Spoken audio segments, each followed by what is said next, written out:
Does anybody know what this bull is? Okay, I didn't know either until someone told me, all right? Basically, it's street art. And it was made by a sculptor and placed outside the New York Stock Exchange illegally.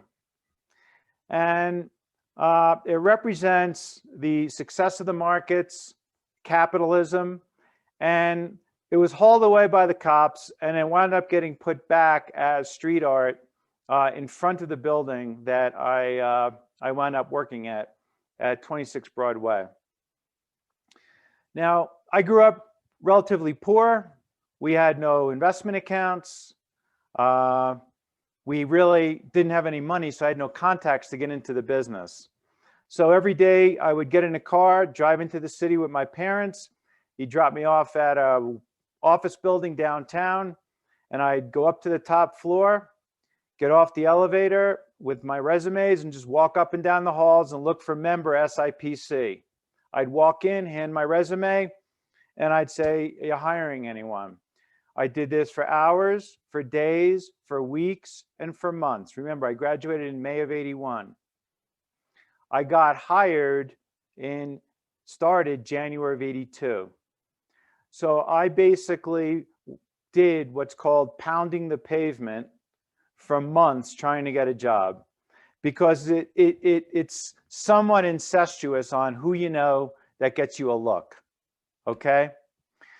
So I just kept banging my head against the wall, handing out resumes, and I was not about to stop doing what I really wanted to do as a goal, which was to get into this business.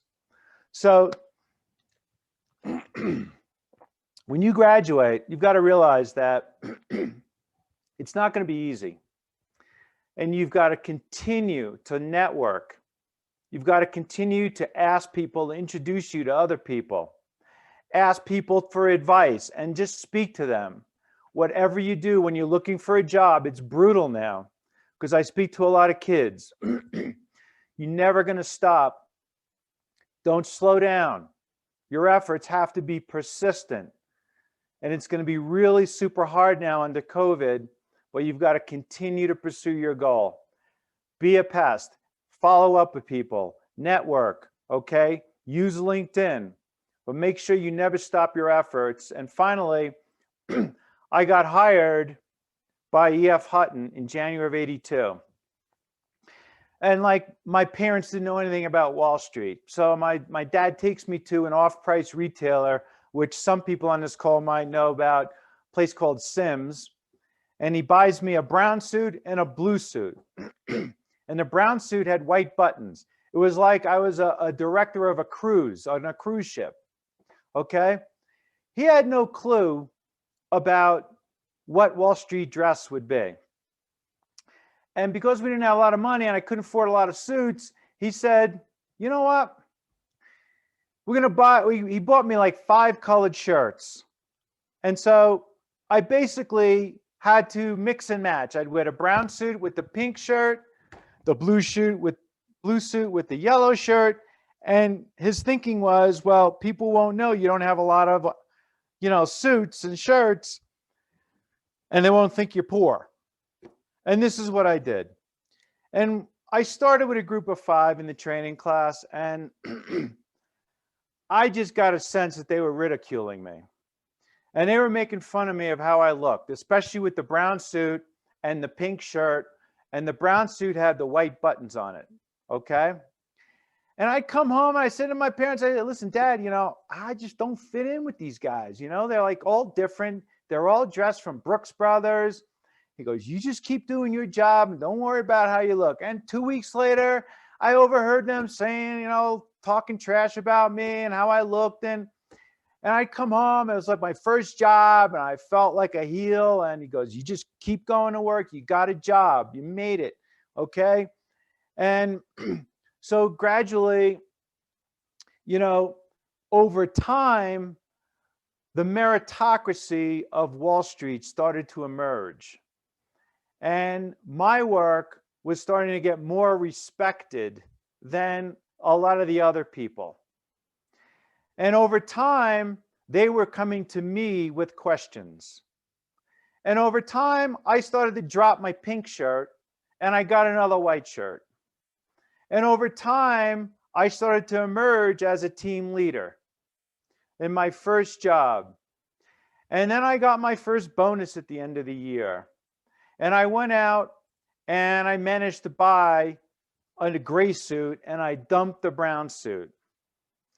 And all of a sudden, over time, I started emerging in this little group that I was in. And I started to be the team leader. And I started to be the go-to person. And then I eventually went and got 5 white shirts. So my abilities came out. The people who hired me didn't care how I looked, okay? They wanted to know what I can do. And as it turned out, being street smart was more appropriate than book smart. So I don't care if you are from Oneonta versus a private school, a fancy school. I don't care if you're black, white. I don't care what your background is, your religious thing is, okay? Everyone on this call can make it in my business. It does not matter. Once you step into that door and you're employed, everybody on this call can excel. All I would say to you, if you're coming into my business, don't buy a brown suit, okay? Keep it gray and blue and keep your shirts white or a light blue, okay? So after 2 years, I basically started, I had a higher role there, and I realized that I wanted to earn a different form of compensation. And I went to another company to do that, because what I was doing at EF Hutton was creating these financial plans, and the financial advisors were taking them and going out and meeting with clients and basically making commission dollars. I was on salary and bonus. And I saw they were making lots of money. And I realized that I can do what they're doing. So I went and joined Janney Montgomery Scott to basically start a financial planning group and get more of an incentive pay. And I went there because I wanted to take a little bit more risk of my compensation. When you guys are looking for a job, there's different forms of compensation. It's going to range from, here's your salary, we'll see you in a year, okay? Here's your salary and you get a bonus based on performance, okay? Or finally, a combination of those, or fully incentive-based, meaning you eat what you kill, commission-based, revenue-based, okay? This isn't something for you to think about when you're first graduating, but it's very important to take a self-assessment as to how comfortable you are with an uncertain compensation structure. So I went to Janney because I wanted a change in my compensation structure. I wanted more of the salary plus incentive bonus versus just straight salary and bonus. And we built this financial planning department. I was working with many financial advisors. I got a taste of what it was to go out and make presentations to clients, to manage clients, to oversee assets. And it really paved the way for me in moving in a direction of my career. But it's very important when you're thinking about a career, not only do you want to think about what interests you, you want to think about what type of work do you want to do. Do you want to do spreadsheets and sit in front of a computer? Do you want to have to travel? Do you want to have to be engaged with clients? Okay, do you want to be a decision maker, or do you want to be on a team decision? Okay, you've got to take stock in yourself to think about the functionality of different jobs. And finally, what you have to think about is how comfortable you are for an incentive versus a non-incentive incentive-based compensation structure. So I was at Janney, and let me let somebody in, and I basically built this this financial planning group and they thought I was like a genius, because at the time they had no computers and there was no such thing as computers. There was something called an IBM Selectric typewriter that memorized basically like 10 paragraphs of content. And so I was able to load in the 10 paragraphs of content and create these reports very quickly. So that automation really moved them forward. But I saw that I wanted to move more incentive-based. I didn't want my salary anymore. I didn't want my bonus. I wanted to basically cut the cord. And in 1987, I basically left to join Oppenheimer. It was actually in April. Next question. Who knows what happened in October of '87?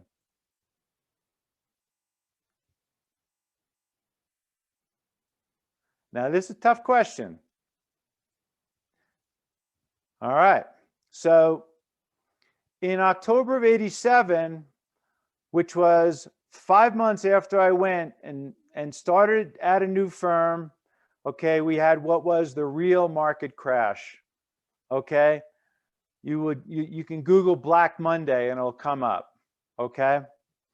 Basically, I went to Oppenheimer and I had, you know, a small smattering of clients. I left my salary and bonus. I went on a fully incentive-based compensation structure, and I got punched in the face from doing that. Okay. Now, obviously, my business went down, my clients got hammered, and my life got upended. But it was actually worse than that, because I had put a couple of bucks together and I bought stocks on margin. Who can tell me what it means to buy stock or something on margin? You're expecting the stock to go up? Okay. You're basically using borrowed money to buy stocks. Okay. So let's assume that I had 10,000 bucks and I bought $40,000 worth of stock. Okay. And it dropped by 40%. So it went down in value by 16,000. I only had $10,000 of money in it. So I owed the firm 6,000 bucks. So here I was in 1987. I was 28 years old. I was aggressively changing my career. And now I owed my company 6,000 bucks. Okay. So it was devastating because my business was down. I had an apartment I had to pay for, and I owed my company 6,000 bucks. So I had to basically go to my parents, all right? Like, I was their financial advisor, and I killed them. I killed everybody because, you know, who knew Black Monday was going to occur? And I had to borrow money from them to pay my company, right? But this was an important lesson, because what I realized is, if you're going to work in this business, you must invest conservatively, because you're always going to have volatility. You're always going to have setbacks. The financial markets are exceptionally volatile, and you must invest conservatively. So in January of '88, I basically realized it was time for a change. And what I realized was I wanted to change my business to a more consistent revenue business. And I thought about what I used to do growing up, which was I cut lawns, I shoveled snow, and I wanted to get something that was very simple and consistent, where I knew my compensation. And I realized that if I bought something that had a 7-day maturity, I get paid for 7 days, but I'm only working 5 days, Monday to Friday. If I bought something that was 30 days in maturity, I'm only working the 4 middle weeks, 20 days. So I'm basically getting paid for not working. It's like basically getting paid for 7 lawns, but I'm only cutting 5 lawns in my simple thinking, which is basically the precursor for today's model of a fee-based business. We charge fees 365 days a year, but we don't work, well, theoretically, I work all the time, on weekends, holidays, vacations. So the business that I'm in, I charge my clients fees. I am paid the full year, but I'm theoretically not working every day. And to me, it's one of the greatest models out there. But how was I going to get there?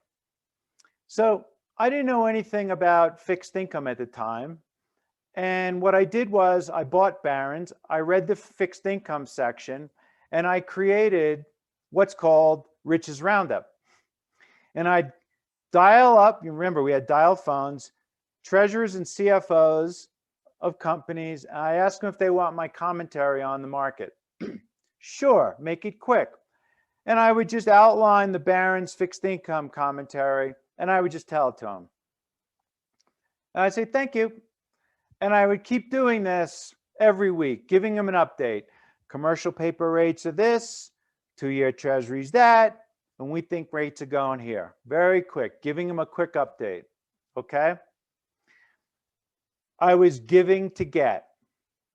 In this world, it's very important. You give to get. If you want something, it's more accessible if you give to get. I was giving information with the idea that eventually I'm going to get an order. And the problem that was occurring is that I wasn't getting any orders. It took a while.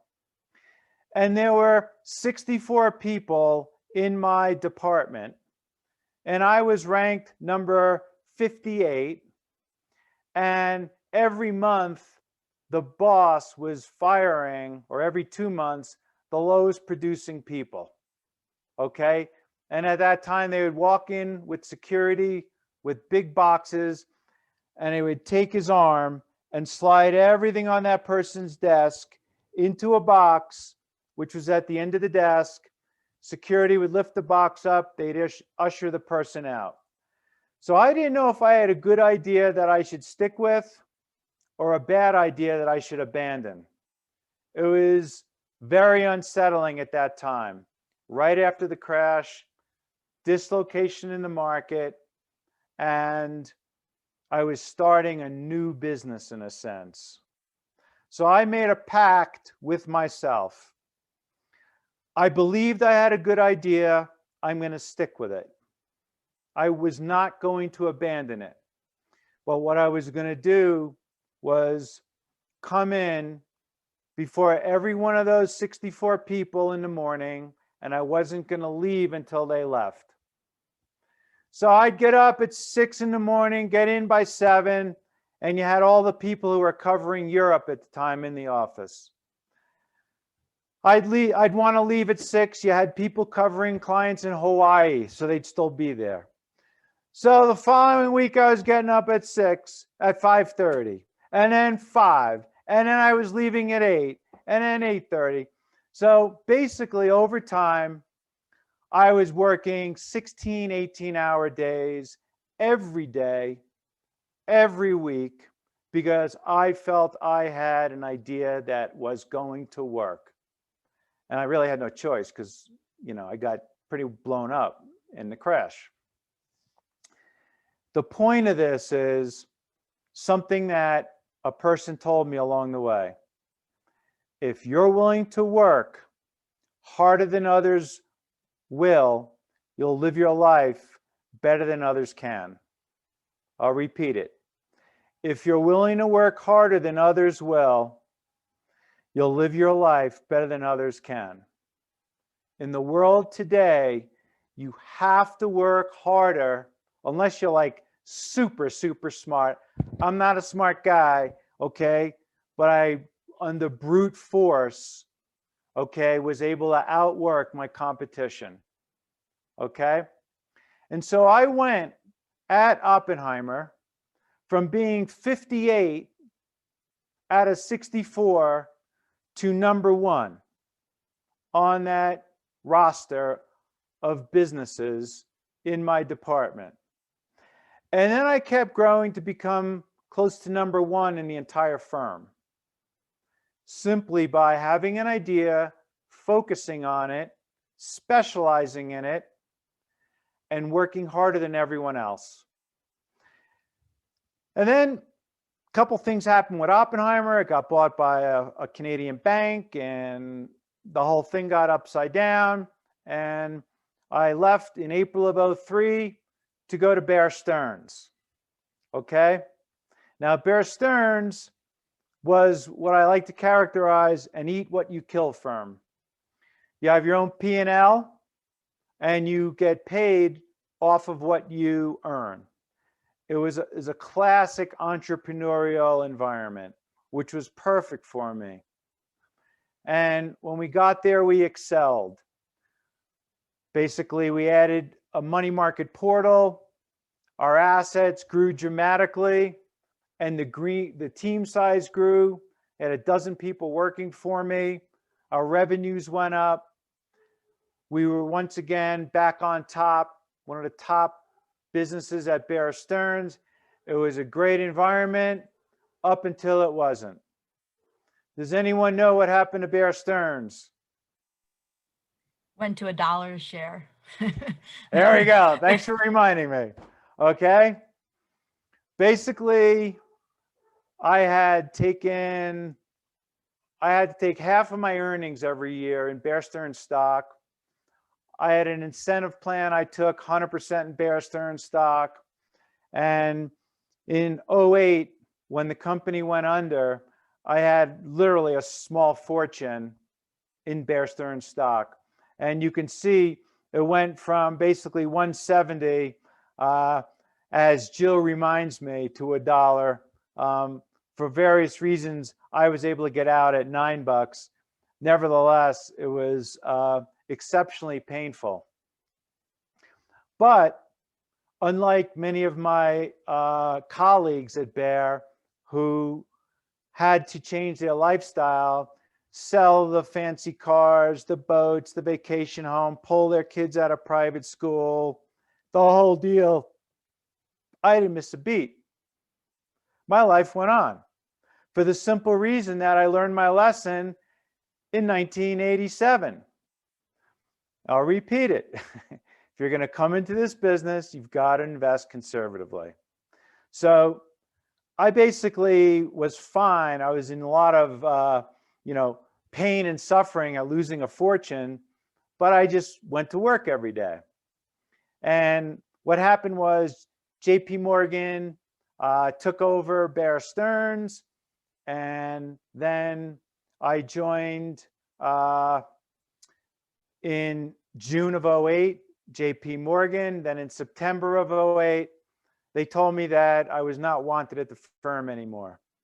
Basically, I'm an open architecture investment person, and they like using JP Morgan investments. So I had to make a choice. And in May of 2009, which was a very tumultuous time in my industry because of the great financial crisis, I went to a startup. Startup basically, in my opinion, was a seedling that was emerging from the ashes of the devastation of the financial crisis. And I came over with about 8 people. The company at the time had around 20 people. So I raised the size of the company dramatically. I brought over, I was probably like 60% of the company's entire asset base for the first 2 years. So I took a very large career risk, but I wanted to leave mainstream. I wanted to leave the big brokerage firms, the banks, and places where there's multiple divisions competing and conflicting in giving transparent advice to clients. And Hightower was where I went. Today we have a team of 26 people. We have 20 billion in assets. We're nationally ranked on Barron's. So there's 300,000 financial advisors in America. We were ranked number 6 out of 300,000 in 2020. And I just have this great team that makes it all happen. So that's my 40 years, 39 years in 39 minutes. Let me just move right here to 3 tips or suggestions you should think about what I look for if I'm hiring someone. The first thing is to know Excel, okay? You don't necessarily have to do pivot tables or macros, but you've got to have a basic understanding of how Excel works. The second thing is being able to write logically and conclusively with as few words as possible. You cannot use too many words. People won't read it.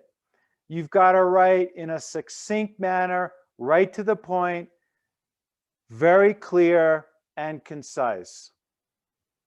And the final thing is to just have a basic understanding about accounting. Okay? 3 important things. And before I go to Q&A, I want to tell you about my first business trip, okay, back in 1983, where one of the financial advisors, remember, I finally got my blue and gray suit and white shirt. I was producing financial plans. The financial advisors were taking them, showing them the clients, bringing in lots of money, generating a lot of revenue. And one took a liking to me and said, I'm going to take you on a business trip. And I went to Buffalo, New York, and I was staying at the Holiday Inn. Now, keep in mind, like, I didn't go on an airplane until I was in college for the first time. I had never been to an airport. We just didn't have the money. If we went on vacation, we were all getting in the car and driving somewhere. Remember, I grew up without any money. So now I was like 23 years old. I took a flight to Buffalo, New York. I was staying at the Holiday Inn, and this was like incredible for me. What a like career I'm having. And I was so pumped on, like, order room service. So 7 a.m., there's a knock at the door. And I hop out of bed. All I have is my underwear on.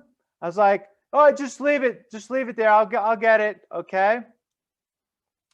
So I open the door. I look both ways. I don't see anybody. I see the tray down there. I just take one step, bend down to get the tray, and the door slams right behind me. So I'm now in the hallway in my underwear at 7 a.m. with my breakfast, with my pancakes. And that is exactly what the business is like. You always have to be ready for the unexpected if you're coming into this business. So let me stop there, okay? And we can go to Q&A. Great. I'm sure we have a few people that have questions. So I believe Stephanie had a question. If you want to go ahead and kick us off. Yes, well, first I'd like to thank you for coming and speaking to us. Really appreciate all the information that you gave to all the students. And I guess my first question would be, besides a lot of the people, the age of the people in the industry you work in changing, how do you expect the wealth management industry to evolve by the time we start working in it? It's a good question. So, we've all heard about Robinhood. Okay. So that's a trading force that's occurring, but it's not wealth management. It's not financial advisory. It's trading. And it's not going to end well, by the way, for the traders. The biggest change that will occur, and it's happening now, is what I'll call the robo advisors, meaning you can put your information in and they'll set up an asset allocation for you, and you'll buy ETFs through the robo advisor. It's low cost, it's efficient, and it works for certain investors. But here's why what I do will always be protected. When your parents die or your great uncle dies and leaves you 20 million bucks, are you going to go online and let some computer invest it for you? Or are you going to want to call and speak to a human being? Okay? You're going to want a human being. You're going to be able to get a human being even with $3 million. Okay? So the concept of personalized advice and being able to communicate with a person is very important. So there will be changes in the industry. And the opportunity for you guys is what I see as that demographic shift. We have a succession plan. I am hiring younger people because when I'm gone, I need younger people to deal with currently the kids of my clients. And then when they die, the kids are going to get the money. I want someone in my office to deal with those kids. So I am very cognizant of what's going on. Your career opportunity is to get into the business and then find a team that understands the succession reality and joining that team. So there are changes that are occurring that might deflect some assets to a robo investment strategy, but for the real money, you want a personalized attention. That's what I do. Thank you.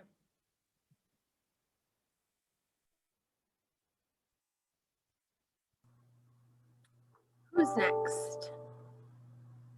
You can also raise your hand just so that if in case I miss you and you want to ask a question.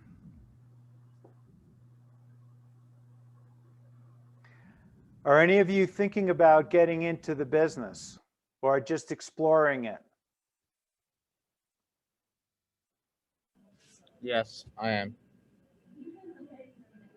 And I have a question also. You were Sure. talking earlier about the 7-day maturities and like calling people. I don't know what maturities are, so I'm kind of interested. Okay. So at the time, and it really isn't relevant today, companies invested money for a week. So they would buy a bond and it would mature 7 days later because they need liquidity. They need access to their money. So I got into that short-term corporate cash management business. And today, that whole structure has evolved for a fee-based business where someone comes and gives me money to manage for them. They give me $10 million. I charge them one fee for the full year.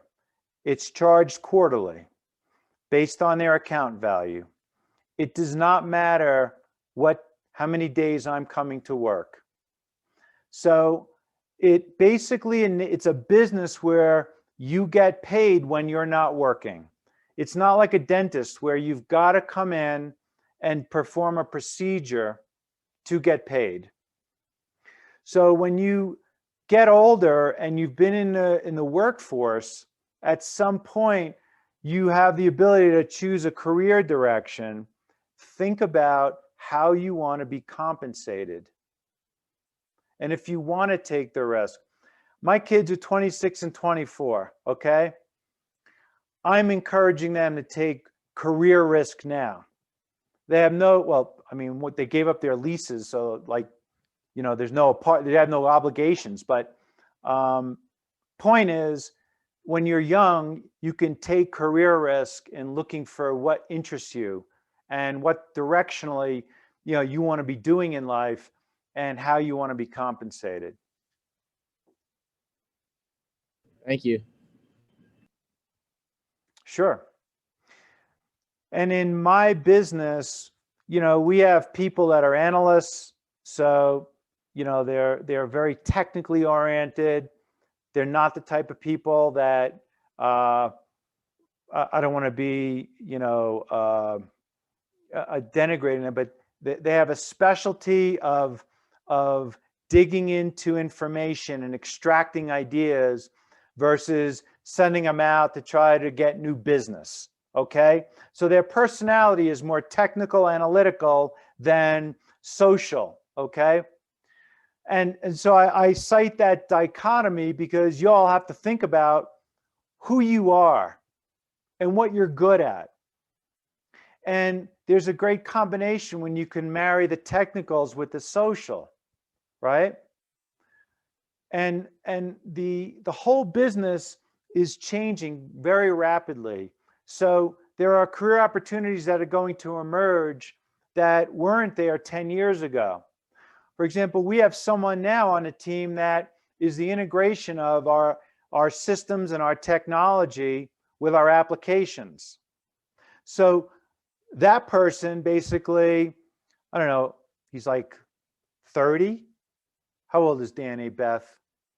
Like, he's, okay, she gave me the thumbs up.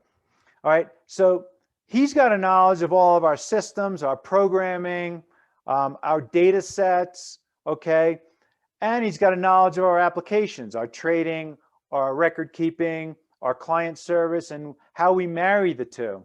Now that function didn't exist a decade ago.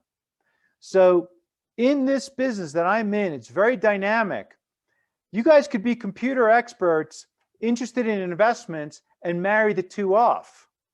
So there's a lot of career opportunity in my field.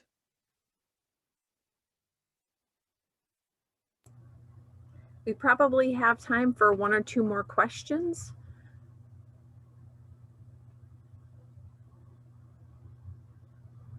If you want to take a minute to think, I have a question for you, Rich. So if you were to maybe be able to travel back in time to when you were, you know, getting prepared to go out into the real world from being at SUNY Oneonta, what advice would you give yourself if you could do that? You know, I always, like, I had this image that part of it is my background. Like, we grew up with no money, we had no investment accounts, we had no contacts to get into Wall Street. And I had this very low image of being able to succeed in this world of money when we had no money. And so my point in my opening statement is, I don't care that you're from Oneonta, okay? I look at every resume, it's a piece of paper. What I look for is, does that person excel in something? So I'll be impressed if someone was like the head of the badminton team, okay? Or is a ranked chess player, okay? Or is a great swimmer, okay? Or is a copious reader. It doesn't matter. I'm looking for someone that can excel in something that they like. Because I know that if I can take that person and they excel, if they're a great car mechanic, all right, let's say they like buying old cars, fixing them up, okay? They have to have a passion. And if I can take that kid and direct their passion into what I want them to do, it's going to be a win-win situation. So when I got out of school, I was like, thought I was in the land of giants, and I was you know, I wasn't skilled enough, okay? Doesn't matter, okay? I should have had more confidence in my game. and more confidence as an Oneonta grad. And that's what I want to make sure you guys have, that confidence that you can succeed, the strength you have by being street smart, okay? And your backgrounds are diverse, and you can take it and apply it. And especially you ladies on this call, okay? Our industry is way underserved by minorities and women. And I want you all to think about coming into the business, okay? I'm really serious about this. There's great opportunity for you, okay, in the business from minorities and women, all right? Wow, that's fantastic. Thank you. Does anybody else have a question? Beth, were you gonna say something? Your microphone came off. I was just going to mention, if we're wrapping up here, that we do share a lot on LinkedIn, and Rich was just on CNBC earlier today on the halftime report. So if you wanted to check out our LinkedIn, that will be posted there soon and interact with some of our posts.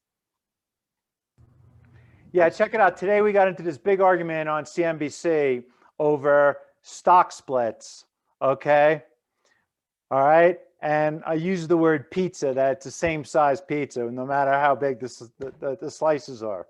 So you can check that one out. Any last questions before we close? It's kind of weird. Go ahead, Carly. I was wondering what your opinion is on graduate school and if you think it's necessary in this business. Great question. I worked for 2 years before I went to NYU Business School. It's because they deferred me, not because they said, listen, you need some work experience. Maybe they didn't like that I graduated Oneonta. I don't know. But it was the best thing I did because my mind changed after 2 years of work experience. What interested me changed, my thought process. So I would encourage everyone to go to business school, but 2 to 4 years after you're out of college. Okay? Take a job, see if you like the field, see if you like that type of work, okay? Go to business school when you know you have a better sense of what you want to do and what you want to study. I went at night for 5 years, okay? So again, because I didn't have the money to stop, like pull up the brakes and, you know, pay for business school. So I had no choice. Thank you. It was really helpful. All right, you guys, listen. Keep in touch with Treasury Partners. We have intern programs. We do symposiums. I'm a big believer in getting kids from Oneonta into the business. I couldn't do it easily. It took me months, right? So if I can help you out, all right, follow Treasury Partners, what we're doing. We want to help, okay? If students have questions after the program, Rich, would you like me to field those questions, or do you want me to give them your email, or what's the best? Give them my email. Okay, I will put that in the chat so that you can write the email down. I encourage you to stay in touch with Rich and any of the alumni who speak. They're always great connections to have, and SUNY Oneonta alumni always look out for SUNY Oneonta students. So on behalf of the Alumni Association in SUNY Oneonta, thank you so much. It's my Thank pleasure. you, Rich. My pleasure.